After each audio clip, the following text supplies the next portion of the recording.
Bismillah walibni waruhil kudus al ilahul wahid, demi nama Bapa, Putra dan Rohul Kudus ketiganya yang esa. Shalom sahabat yang dikasih oleh Tuhan, berjumpa kembali dengan saya di channel ini. Terima kasih buat teman-teman yang selalu setia mendukung perkembangan channel ini dengan cara subscribe, like, komen, dan share. Tuhan memberkati kita.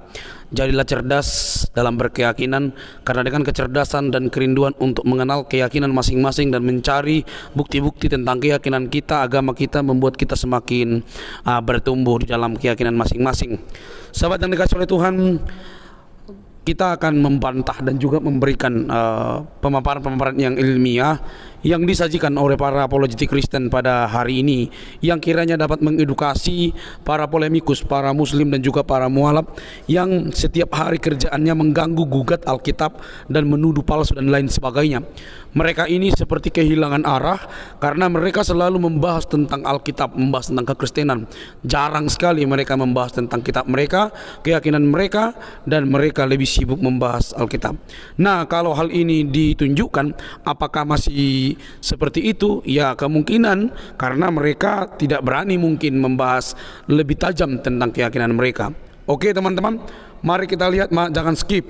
Semoga kita semakin dicerdaskan dalam beragama. Ini dia videonya.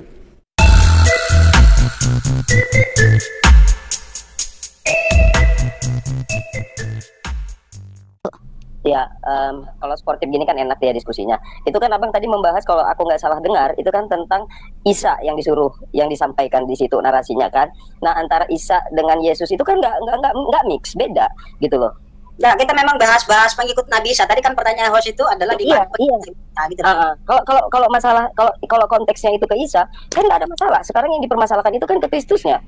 Nah, jangan lari dulu ke sana. Yang kita bahas itu Anda mengikuti Nabi Muhammad. Ada orang juga mengikuti Nabi Isa. Nah, Nabi Muhammad berakhir di kuburan sampai hari ini ya. Kalau abang kan konteksnya kan, maaf cakap ini, abang kan bertanya gitu ke seberang orang abang kan gitu. Akulah orang Isa, Alexa, dengar jadi potong dulu ya. Dari awal juga saya bertanya tentang Nabi Isa, tapi si Yayat menjawab selalu larikan ke Alkitab. Paham Anda? Bukan kami yang salah ya dari tadi. Dan ini yang dibuka tentang ini dari mana? Dari sumber kalian loh. Iya. Kita berbicara tentang Isa. Iya. Lah, kenapa Anda? Sekarang Alexa dengar dulu. Kenapa Anda marah ke kami? Salah kami apa? Enggak ada marah. Anda harusnya urusannya sama Yayat. Kami tadi membahas Isa. Aku marahnya itu karena ada statementmu tadi membilangkanmu itu panggil bawa ke sini gitu biar aku tatar gitu. Kamu dengar. Memang harus ditatar. Saya dengerin Alexa. Pak, benar harus ditatar. Tahu nggak kenapa harus ditatar? Alkitab dicatat dimasukkan di mana? Di kalian. Terus seenak-enaknya diganti. Wajar harus ditatar gitu loh. Bukan cuma Bu Sophie ya. Saya pun setuju kalau itu harus ditatar. Harus ditatar. Pak, harus ditatar. Kenapa? Tidak mengimani tapi dicolong-colong. Kita tidak diimani tapi dicolong-colong, diganti-ganti. Kalian pencuri. Kalian pencuri. Kalian tak tahu malu. Pencuri. Kalian pencuri. Oke, yang pencuri di bawah dulu. Iya, kayaknya lebih pintar dibanding kamu kayaknya. Kamu turun dulu coba Alexa ya. Di bawah dulu kamu belajar dulu. Yang pencuri di bawah dulu ya. Belajar dulu yang pencuri. Oke, lanjut Bu Sophie. Aja ini salah. Biar dia belajar dulu di bawah. Yang pencuri di bawah dulu, biar ngerti apa artinya pencuri.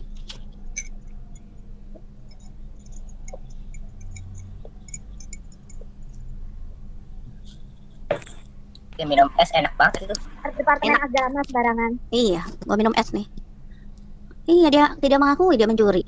Orang udah pun tahu kalau kalian itu mencuri. Udah gitu diganti lagi. Kalau Alkitab kita ambil dari penafsiran Quran, saya tafsirkan seenak cara pandang Alkitab bagaimana? Mau kalian? Hah? Kalian Isa dibilang disamakan dengan Kristus, sudah gitu Isa keponakannya Musa dan Harun aja kalian menyalah-nyalakan Alkitab, padahal itu sejarah. Ya salah kalian. Ya, bagaimana mungkin Isa jadi keponakannya Musa dan Harun sejaman sama Musa? Malah kalian tadi menyalahkan dari Daud, Raja Daud mengejar suruh menangkap Isa Al-Masih. Daud dan Isa Al-Masih sejaman, malah kalian salahkan Alkitab. Itu sejarah kok. Kan gobloknya kalian itu loh. Suruh orang MUI ke sini. Ya, hadapi saya kalau berani. Suruh Departemen Agama memberikan pertanggungjawaban kenapa mereka mengambil Alkitab untuk menafsirkan Quran. Saya mau dengar dari orang Departemen Agama jadi bicara di seluruh masyarakat Indonesia. Gak usah banci kalian, Islam Indonesia. Ya, beraninya menista agama orang. Ya. Tapi kalau kita jewer, kita bukain kalian Quran, gak terima. Heran sama kalian. Gak terima. Maunya apa kalian? Islam Indonesia. Oke. Agama Kristen ambil dari Alkitab Kristen. Selama tidak menarik penafsirannya dari Alkitab Kristen, saya bersumpah demi buah tin dan buah zaitun, demi kuda yang berlari terengah-engah, saya tidak akan berhenti untuk mengekspos nabimu dan akhlak bejat daripada nabimu. Dengerin kalian itu ya. Dan saya di sini bebas berkoar-koar apapun. Ya, tidak ada yang membatasi saya di sini mau ngomong apa. Jadi kalian di Indonesia jangan kalian sembarangan dengan kami orang Kristen. Ya. Jangan kalian hanya berani menista agama Kristen di Indonesia. Mengambil Alkitab kami untuk menafsirkan Quran. Ya. Lalu kepanasan kalau kami membongkar data sejarahmu, betul nggak? Giliran disenggol dikit marah, giliran kita semuanya dicomot. Giliran kita mau meluruskan bahwa Tuhan Yesus Kristus itu tidak sejaman dengan Musa seperti kata Quranmu. Isa Al-Masih itu mamanya adalah Maryam, saudara perempuan Harun. Harun saudara laki-lakinya Musa, dan mereka anaknya Imron. Maryam itu binti Imron di surah 6 ayat 12. Itu salah sejarah besar dan itu sudah cukup untuk membuktikan pada saya bahwa Quran ini buatan manusia. Jadi kalau tahun 2023 masih ada orang beragama Islam, itu namanya kebodohan dunia informasi, teman-teman. Ya. Bahkan saya baru melihat dua video, satu tentang Iran. Bagaimana sekarang orang Iran berbondong-bondong masuk Kristen. Gereja-gereja bawah tanah di sana berkembang luar biasa, gereja selnya. Dan dia punya satu broadcast satelit namanya Mohabbat TV. Mohabbat TV ini menjangkau masyarakat Iran dengan bahasa Arab tentang kekristenan. Ya. Dan begitu banyak pertanyaan-pertanyaan tentang Muslim. Kalian jangan main-main di dunia informasi terbuka ini. Itu pertama. Yang kedua, tadi saya baru melihat pendebat daripada apologet Muslim yang ada di Kanada. Siapa itu namanya tuh, yang Syabir Ali. Ya, orang Muslim sekarang mulai bertanya-tanya apakah Muhammad mempunyai budak seksual atau wanita simpanan. Konkubin itu wanita simpanan. Lalu Syabir Ali berkata, iya dulu Muslim nggak tahu ini, tidak banyak bertanya-tanya. Tapi di dunia informasi ini, mereka mendapatkan informasi yang begitu melimpah dari YouTube dan dari TikTok. Ya, tentang siapa Muhammad. Kehidupan Muhammad itu sudah kita bongkar habis. Sehingga tidak ada lagi ruang tersembunyi bagi Islam untuk menutup-tutupi moral bejat nabinya dan menutupi pengajaran Islam. Ustadz Wi-Fi kemarin dari Nahdlatul Ulama NU, sekretaris NU nih ya, lapor pada Habib Rizik. Dia mengkhawatirkan pemurtatan besar-besaran yang terjadi lewat media sosial. Kenapa? Karena apologet Kristen sekarang kita mengerti hadis, kita mengerti ajaran Islam. Kita membaca biografimu, dan itulah yang mereka takutkan. Jadi apa yang harus kita lakukan? Semua murtadin Indonesia harus bersatu, baik yang di offline maupun online. Saya serukan, pemurtatan ini harus kita dorong mempercepat sampai 70%. Itu yang Tuhan kasih pada saya bertahun-tahun yang lalu. Visi yang Tuhan kasih adalah 70% daripada bangsa Indonesia. Sekarang sudah 30%, teman-teman. Tugas kita tidak sukar, tinggal 40% lagi. Ya, pemurtatan dan gelombang ini harus terjadi. Sama seperti di Pakistan, teman-teman. Ketika Kristen di-ban, tidak boleh lagi didengarkan oleh rakyat Pakistan. Negara sama seperti yang terjadi di Indonesia sekarang, Sunnah Nabi ya, channel Sunnah Nabi itu di-ban, tetapi makin viral. Pada waktu itu Christian Priest di-ban dari Pakistan, tapi dia sudah berhasil menghasilkan murtadin yang luar biasa. Salah satunya adalah teman saya, yaitu Adam Seeker. Dan kalian tahu, Christian Priest tidak bisa berbahasa Urdu. Adam Seeker itu fasih berbahasa Urdu, memang itu bahasanya dia, kayak kita bahasa Indonesia begini. Dan sekarang sekali live, dia menghasilkan pemurtatan yang luar biasa di Pakistan dan India dalam bahasa mereka sendiri. Sekali mereka live sekarang yang mendengarkan 5.000 sampai 12.000 Pakistan dan India. Abuna Zakaria Butros memurtadkan kurang lebih 16 juta orang Muslim, termasuk syekh-syekh yang kalian nggak tahu aja sekarang ini. Ya, 16 juta, kepalanya dihargai 6 juta US dollar. Kau tipu saja. Ya. Loh, kalau kamu nipu, kamu datang ke sini, kamu temui saya di sini. Orang bagaimana mau ditemui oleh kamu aja sembunyi gitu kok. Loh, saya sembunyi, saya tidak pernah bersembunyi, saya tidak pernah berselingkuh, saya tidak pernah satupun masuk penjara ataupun berurusan dengan polisi. Saya bahkan tidak pernah berurusan dengan orang pajak, berurusan dengan kepolisian, nama saya bersih. Saya tidak pernah bersembunyi, Pak. Ya. Jadi kalian Muslim Indonesia siap-siap gulung tikar. Visi yang Tuhan berikan kepada saya, penglihatan bertahun-tahun yang lalu, 70% dari bangsa Indonesia akan dimenangkan. Itu akan terjadi. Yesaya 60 itu akan digenapi. Tuhan berkata begini, dari kaum Bani Kedar dan Nebayot, pemanah-pemanah mereka hanya tinggal sedikit saja. Dan mereka akan seperti merpati yang pulang ke kandangnya. Anda baca nubuatan, Yesaya 60 ayat 7 dan 8. And God gave me this vision. Tuhan memberikan saya visi ini bertahun-tahun yang lalu. Dan dilakukan oleh seorang hamba Tuhan. Ya, tidak ada mustahil, teman-teman. Kalau Iran dari 75.000 masjid, 50.000-nya sudah tutup. And it will happen all around the world. Eropa sekarang sudah mulai menolak Islam. Di Amerika sini, murtadin melayani orang-orang pengungsian Afghanistan yang mengungsi ke Amerika, dan sudah banyak dari mereka yang murtad. Gereja Arab di Amerika sini berkembang dengan sangat pesat. Saya kasih tahu Anda, termasuk salah satu gereja Iran. And we will not stop. Kita tidak akan pernah berhenti berperang melawan kerajaan kegelapan. Saya kasih tahu Anda. Amin. Amin. It is time for our generation, teman-teman. Hidup kita nggak lama lagi. Saya memberikan Anda tongkat estafet. Ya, saya memberikan Anda tongkat estafet atas Al-Hayat di gereja di Amerika itu banyak gereja yang gulung tikar. Sampai ke seluruh dunia. Kita akan mendorong pemurtatan atas Indonesia. Kita akan bekerja sama dengan gereja-gereja dan para murtadin di Indonesia untuk mempercepat proses pemurtatan atas Indonesia. Ya, gelombang ini akan terjadi. Ini generasi baru yang saya lihat. Kalau dulu pendeta-pendeta lewat KKR mengeluarkan dana besar miliaran untuk membuat kebangunan rohani dan kesembuhan rohani. Now it's time for our generation. Ini waktunya untuk generasi kita bangkit berapologet. Defense untuk membela iman kita dan mempertahankan iman Kristen dan bongkar siapa itu akhlak Muhammad. Bongkar ajaran Quran dan siapa itu Islam. Gereja tidak bisa mengajarkan ini, teman-teman. Saya belasan tahun menjadi Kristen, tidak satu pun saya pernah mendengar pendeta bicara tentang Muhammad. Apa yang dilakukan oleh Christian Prince membuat satu gerakan besar atas seluruh dunia. Saya ingin melihat Irak segera dimurtadkan sama seperti Iran. Kita berdoa. Gereja bawah tanah Arab Saudi berkembang dengan sangat luar biasa, teman-teman, di bawah tekanan. Saya kasih tahu Anda. Ya. Justru tanpa penganiayaan dan tanpa tekanan akan membuat orang Kristen lemah, saya kasih tahu Anda. Anda berbahagia di negara di mana ditekan, api itu tidak boleh padam. Kalau Anda berada di Amerika seperti kita, teman-teman, di sini terlalu nyaman. Kekristenan terlalu nyaman Anda. Justru Anda bersyukur ketika Anda berada di Iran, di negara-negara yang kekristenan ditekan, akan semakin merambat, teman-teman. Syria, ya, lihat ketika orang-orang Kristen Koptik dibunuh, bukannya Kristen makin hancur, justru makin berkembang.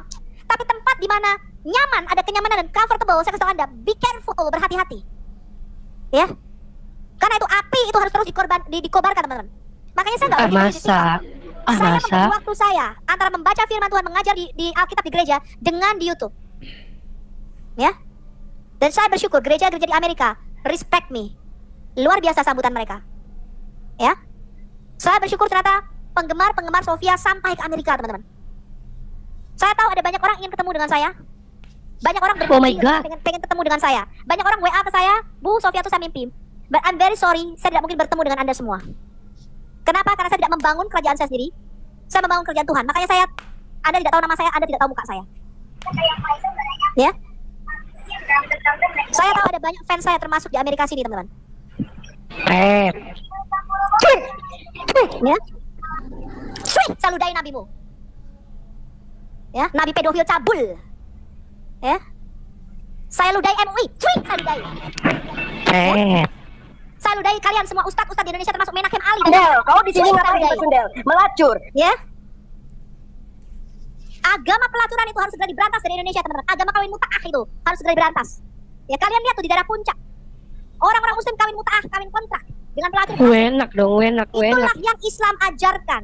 Menikahi bocil dan anak kecil, surat 65 At-Talaq ayat 4. Itulah yang Islam wariskan kepada Indonesia. Ya. Dan kalian harus ingat, teman-teman, impact yang kita lakukan begitu besar sehingga ustadz mereka menyediakan 100 pengacara hanya untuk menangkap Sofia Al-Hayat, bayangin. Dan mereka harus koordinasi dari Sabang sampai Merauke. Bukan cukup dari Indonesia, Ustadz Ahmad Waki hanya untuk menuntut Sofia Al-Hayat mengkoordinasi ustadz dari Yaman, Maroko, Arab Saudi dan Irak, bayangin. Aduh, semangat banget sih, Bu. On cam aja kenapa? Bacotnya aja dari tadi. Malu-maluin. Indonesia. Ya. Ya. Akhlak bejat Muhammad itu sekarang sudah terbuka di internet, teman-teman. Fake aja, akun fake doang yang bacot. Sudah terbuka di internet. Bacotmu yang gede keterlaluan di Indonesia. Ya. Kalian hanya bisa keluar-keluar menutup rumah ibadah di Indonesia. Kalian hanya bisa keluar-keluar membunuh orang-orang Kristen yang ada di Indonesia, mengebom gereja saya. Ya. Terorisme di pesantren-pesantren itu yang diajarkan di Indonesia. Sudah saatnya mereka gulung tikar, teman-teman. Densus 88. Ya, sudah berkoordinasi untuk apa? Untuk menggulung paham terorisme akarnya dari ajaran Muhammad. Ya, mereka bahkan sekarang ini di Indonesia katanya beribadah Islam di rumah-rumah dilarang, akan diawasi. Kenapa? Dulu zaman Soeharto masih ada Intel. Ada Intel yang mengamati ajaran Islam. Sekarang ini Intelnya lemah. Anda perlu tahu intelijen negara sekarang ini lemah. Mereka MUI mencoba menutup ibadah Islam di rumah. Kenapa? Karena itu akar terorisme. Mereka membrainwash otak-otak bangsa Indonesia Islam yang gampang dijual agamanya ini untuk minum kencing onta. Di brainwash untuk memasukkan ajaran radikalisme. Ya? Masa yang benar. Bu Sofi. Lanjut dulu Bang Talita. Bu Sofi kena ini dia. Peringatan dia. Bang Talita monitor. Alhamdulillah udah keluar jin gombel. Parah, mulutnya parah. Terus kamu bisa jawab dia nggak? Nggak bisa. Ya? Jangan tinggal di Indonesia, bilang jangan tinggal di Indonesia. Kalau kayak gitu mulutnya, jangan tinggal di Indonesia. Pergi dari luar negeri sana, jangan di Indonesia. Saya memang tidak tinggal di Indonesia, kenapa? Alhamdulillah kalau gitu. Ya Allah, ada orang kayak begini. Oh iya, saya akan bongkar terus apa bejat nabimu itu. Terus kami yang ditinggal di Indonesia ini, gereja kami ditutup. Bagaimana tuh? Mana dalilnya, mana buktinya, ngemeng aja. Banyak kok udah di media kalian ya. Kita ini harus kasihan teman-teman. Mereka ini benar-benar sudah di brainwash dari bayi, dari kecil. Saya tangga saya tuh. Dan mereka nggak tahu apa-apa tentang Islam. Matamu di brainwash dari kecil. Kamu mau bukti? Kita tes Kristen aja. luar biasa. Di Prancis 200.000 anak dicabuli oleh pastor. Luar biasa, hore. 200.000 anak dicabuli oleh pastor di Kristen. Yang kita bicara tuh ajaran. Babu-babu yang dicabuli Muhammad berapa banyak? Wey, katanya? iblis, dengerin iblis Kristen yang Berapa sesat banyak di babu seluruh yang dunia dicabuli tahu. nabimu? Hah? Malu kalian membuka nabimu yang mencabuli babu-babu itu? Iblis itu kalian tuh yang muslim-muslim Indonesia itu. Ya? Islam itu dibangun di atas deception atau penipuan.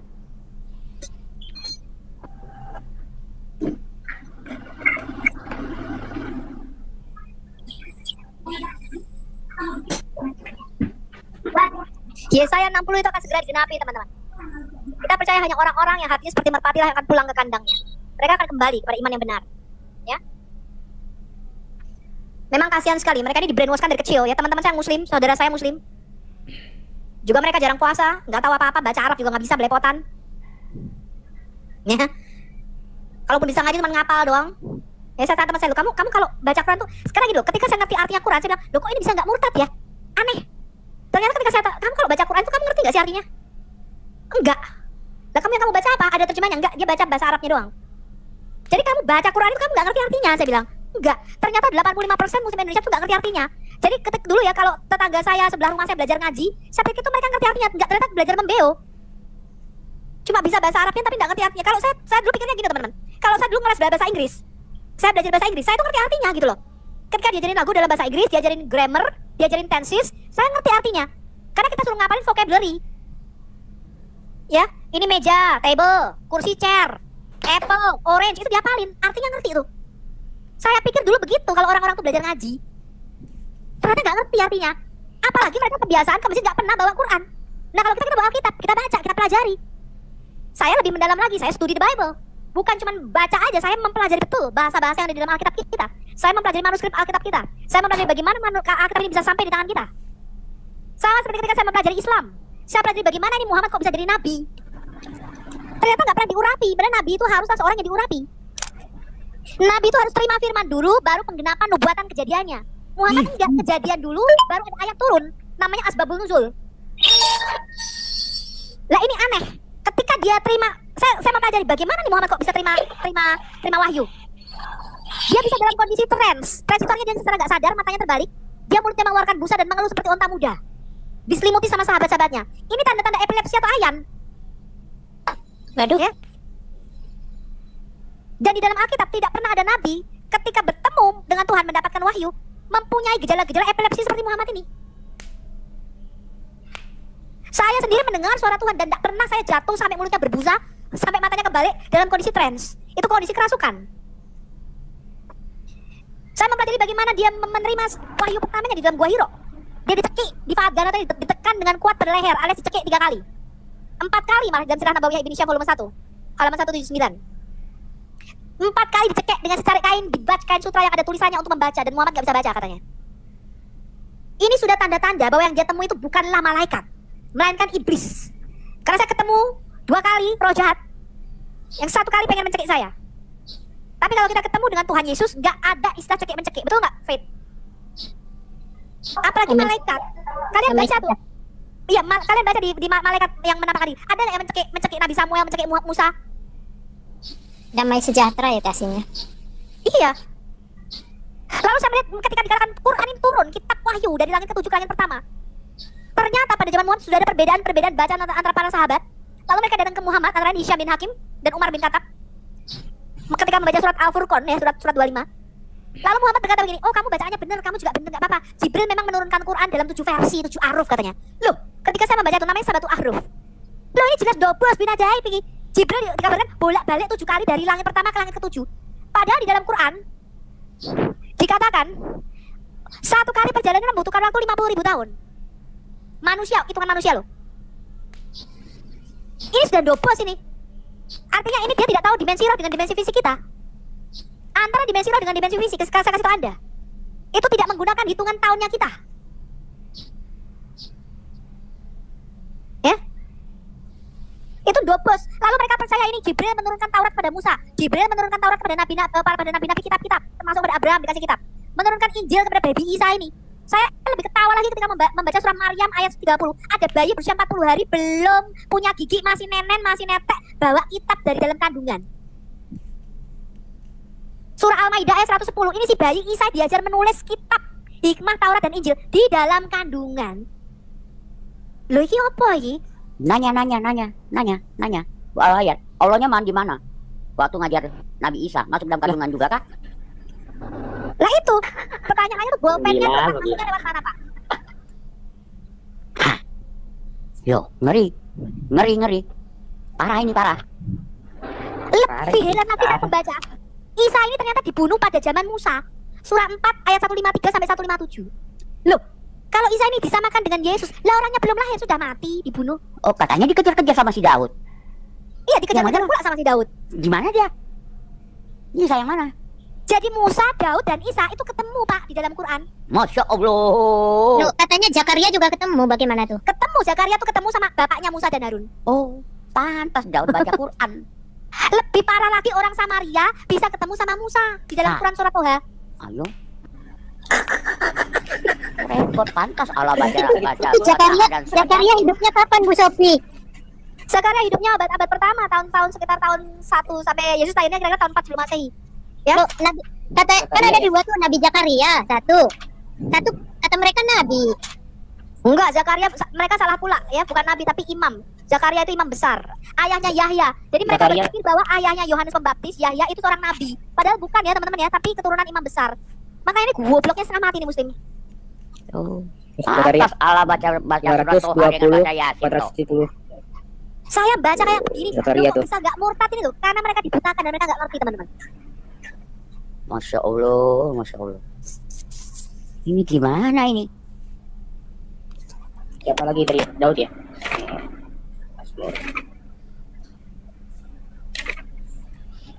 Bu Sofi bisa jelaskan itu Allah membaca surat Yasin dengan surat Taha? Mazmur. Oh, baca tuh Mazmur ya. Loh. Yasin dan surat Toha. Jauh banget. Jauh banget, brother. Gila ketemu semua sama dia. Wah, berarti Isa omnipresent juga dong. Omnipresent kan tuh. Ini parah loh Indonesia teman-teman botolnya. Ya, kemarin itu si siapa Adriani Adil masuk ke sini. Oh, saya ahli Alkitab, saya lebih ngerti Alkitabmu. Saya ini lebih Kristen dibanding Kristen. Kita tanya Yesus suku apa, Bu? Suku Nasrani katanya. Bu Sofi tahu nggak Bu Sofi? Adriani itu Bu Sofi, STR udah mati, tapi masih pakai gelar dokter. Udah mati STR-nya. Masya Allah. Aduh kacau lu. Saya udah cek itu. Iya, kalian dialog sama kita. Kita bukan apologet yang ngodong-ngodong, teman-teman. Kami itu bukan orang Kristen yang cuma ke gerejanya seminggu cuma 1 kali. Ya, saya dulu waktu lahir baru, teman-teman saya menghabiskan waktu hampir tiap hari di gereja. Hampir gak pernah saya tuh di kos-kosan. Saya tidur di gereja karena kami ada menara doa. 24 hour, 24 jam. Ya. Dan biasanya jemaat gak mau kalau doa misalnya jam 1 malam, jam 3 itu kebagian kita pelayan-pelayan Tuhan. Kami bukan orang biasa yang cuma ke gereja seminggu sekali untuk memanasi bangku gereja. Apalagi ada orang yang mengaku masuk mualaf muslim. Saya dulu di Kristen ke gerejanya cuma waktu Natalan sama Paskah loh. Anjir. Ya, jadi kalian kalau musiman dengan kami, ya, kirimkanlah yang berbobot sedikit, ya, kirimkanlah yang berbobot, yang ngerti sejarah, jangan yang nggak ngerti sejarah. Tadi loh, sampai 1 jam di ruangnya siapa ya tadi? Bukan ruangmu ya, Fit, ruangnya Agatha. Muslim ditanya, Musa sama Daud lebih dulu mana? Ini ada server. Luar biasa ya, lebih Aduh. Assalamualaikum. Nih, server, ada apa? Server, ada apa? Umat Paulus. Aduh, gimana server? Mana dulu? Musa dengan Daud? Sampai kelaparan kita nih. Paulus. Hah? Kenapa? Lagi kacau nih. Mencontoh Rasul Paulus kita bangga kok. Rasul Paulus mengajarkan hidup kudus menikah dengan 1 orang istri. Rasul Paulus mengajarkan kita tidak terlibat perzinahan dan perselingkuhan. Ibrani 13 ayat 4 dan 5. Rasul Paulus mengajarkan kita bersih dalam hal keuangan. Ya, daripada nabimu cabul ngajarin membat mantunya, ngajarin nikahi bocil. Loh, kita tuh bangga dengan Rasul Paulus, betul nggak teman-teman? Harusnya. Ya, Paulus itu semakin baik semakin baik. Paulus itu orang mana? Paulus itu orang mana? Orang Israel kah? Apa orang Itali? Orang Jawa.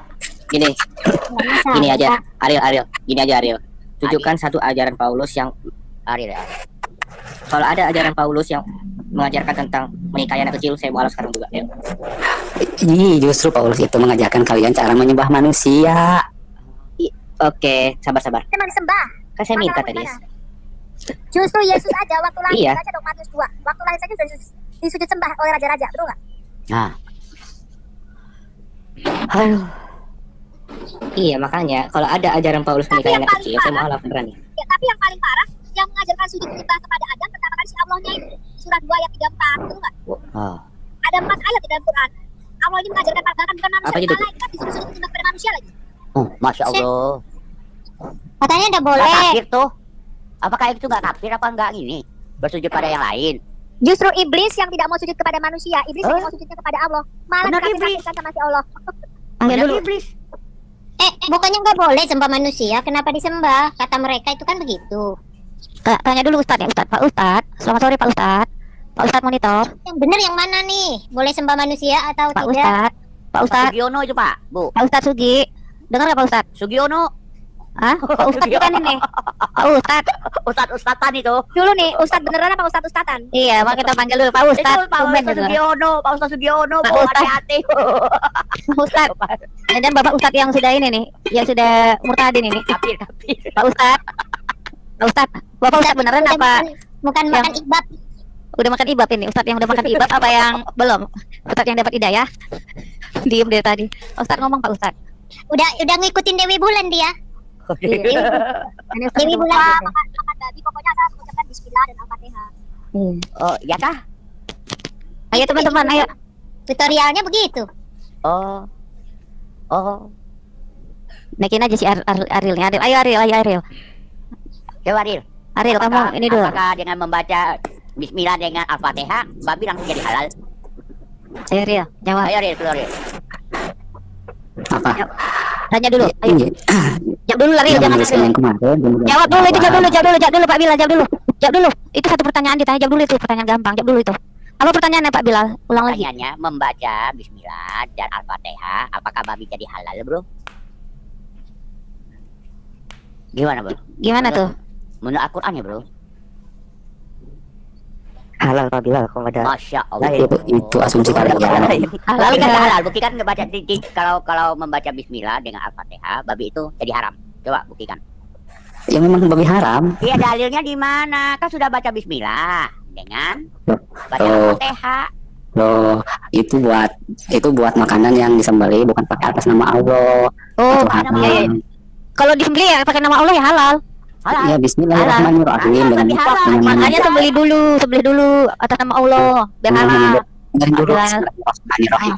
Dengan menyebut nama Allah yang Maha Pengasih lagi Maha Penyayang. Berarti semua jadi halal ya kalau udah disembelih sama ngucap ya. Udah halal ya. Yang haram Ya udah Pak Bilal. Lain kali Pak Bilal sebelum dimasak ya, disembelih itu dalam itu dulu ngucap dulu.